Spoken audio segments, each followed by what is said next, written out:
தருமபுரி மாவட்டம் தருமபுரி சட்டப்பேரவையில் என்னை வேட்பாளராக நிறுத்திய தமிழக வெற்றி கழகத்தின் எங்கள் தலைவர் தளபதி விஜய் அவர்களின் ஆசீர்வாதத்தால் மக்களை நம்பி ஜனநாயக முறைப்படி மக்களிடத்தில் செல்கின்றோம்.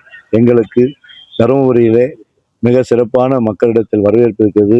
நாங்கள் மக்களை நம்பி செல்கின்றோம். மக்கள் எங்கள் வாக்களிக்க தயாராக உள்ளார். நாங்கள் இந்த சட்டமன்ற தேர்தலை ஜனநாயக முறைப்படி நாங்கள் சந்திக்கின்றோம்.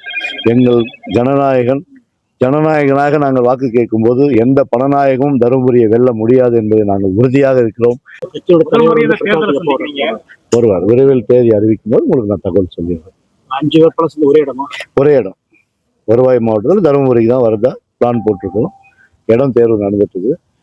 முடிவானவொன்னு தலைவர் டேட் அறிவிச்சு. கிராமப்புறங்கள் எப்படி இருக்கு செல்வாக்கு? கிராமப்புற மக்கள் வீட்டுக்கு வீடு விஜய்க்காக எங்க தலைவர் சொன்னது போல ஒவ்வொரு வீட்டிலும் விஜய்க்கு 2 ஓட்டு 3 ஓட்டு எல்லாருமே தாய்மார்களும் சொல்றாங்க. எங்க பேத்தி சொன்னாங்க, எங்க பையன் சொன்னா, எங்க பிள்ளைங்க எல்லாம் சொல்றாங்க, நாங்க உங்களுக்கு விஜய்க்கு தான் ஓட்டு போடுறோம். அவங்க வாயிலிருந்து வர வார்த்தை நாங்க விஜய்க்கு ஓட்டு போடுறோம்.